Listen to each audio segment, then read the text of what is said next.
नमस्कार। आज का हमारा टॉपिक है विश्व के घास के प्रमुख मैदान। तो आज अपन पढ़ेंगे घास के मैदानों के बारे में। घास के मैदानों को दो भागों में बांटा गया है। सबसे पहला है उष्णकटिबंधीय घास के मैदान और दूसरा है शीतोष्णकटिबंधीय घास के मैदान। सबसे पहले अपन पढ़ेंगे उष्णकटिबंधीय घास के मैदान। उष्णकटिबंधीय घास के मैदान भूमध्य रेखा 0 डिग्री अक्षांश से 23.5 डिग्री ऊपर यानी कर्क रेखा तक और 23.5 डिग्री दक्षिण में यानी मकर रेखा तक, इस बीच के क्षेत्रों को उष्णकटिबंधीय क्षेत्र के नाम से जाना जाता है। इस क्षेत्र में वनस्पति निम्न मध्य वर्षा वाले क्षेत्रों में पैदा होती है। यह लगभग उष्णकटिबंधीय क्षेत्रों में पाई जाने वाली घास या वनस्पति जिसकी ऊंचाई है वह 2 से 4 मीटर। इस क्षेत्र में जो घास पाई जाती है उसकी ऊंचाई 2 से 4 मीटर के लगभग है। अब है इसमें प्रमुख घास के मैदानों का अपन अध्ययन करेंगे।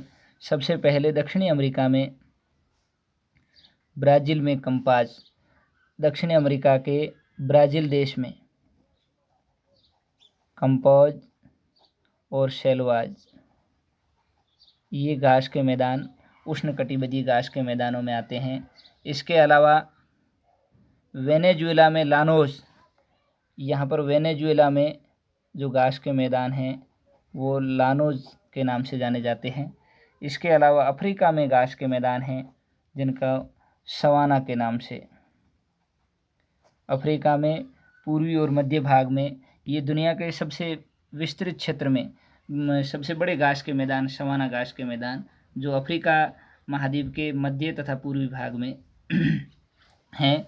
इन घास के मैदानों में मुख्य रूप से जो जीव जंतु या जानवर होते हैं उनमें हिरण है, तेंदुआ है, हाथी है, जेब्रा है, जिराफ है। यह जानवर यहाँ इन घास के मैदानों में रहते हैं। अब है दूसरे नंबर के घास के मैदान जो शीतोष्णकटिबंधीय घास के मैदान।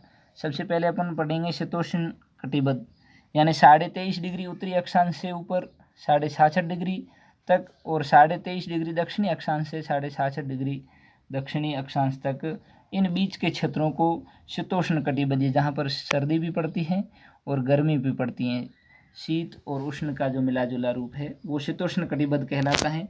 इन कटिबंधों में घास के मैदानों का अपन अध्ययन करेंगे। सबसे पहले अपन अध्ययन करेंगे दक्षिणी अमेरिका में अर्जेंटीना में पंपास, दक्षिणी अमेरिका के अर्जेंटीना देश में यहाँ पर घास के मैदान हैं। उन घास के मैदानों को पंपास के नाम से जाना जाता है। इसके अलावा उत्तरी अमेरिका महाद्वीप में जो घास के मैदान अमेरिका और कनाडा के बीच में, इनको प्रेरी घास के मैदान के नाम से जाना जाता है। इसके अलावा यूरेशिया, यूरोप और एशिया महाद्वीप में जो विस्तृत रूप से घास के मैदान फैले हुए हैं, इन घास के मैदानों को स्टेपीज के नाम से जाना जाता है या स्टेपी के नाम से जाना जाता है। इसके अलावा दक्षिणी अफ्रीका महाद्वीप के दक्षिणी अफ्रीका देश में यहाँ पर जो घास के मैदान पाए जाते हैं इनको वेल्ड के नाम से जाना जाता है। इसके अलावा ऑस्ट्रेलिया महाद्वीप में जो घास के मैदान हैं उनको डाउन्स के नाम से जाना जाता है। डाउन्स घास के मैदान। और न्यूजीलैंड जो अब ऑस्ट्रेलिया के पास में एक द्वीप है, इस द्वीप में न्यूजीलैंड में जो घास के मैदान हैं उनको कैंटबरी के नाम से जाना जाता है। कैंटबरी घास के मैदान। अब है इन घास के मैदानों में कुछ वनस्पति या वृक्ष होते हैं जिनमें ओक है, पाइन है, एल्म मेपिल है, बर्च है, ओस्पेन है, बिल्लो है। इस प्रकार के वृक्ष भी इन घास के मैदानों में पाए जाते हैं।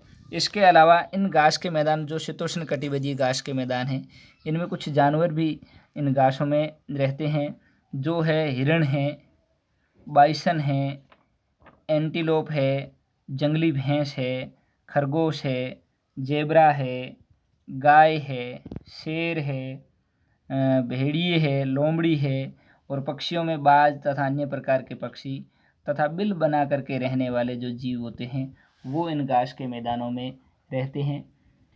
इनमें जो छोटी एवं पौष्टिक घासें इस शीतोष्णकटिबंधीय क्षेत्र में होती हैं।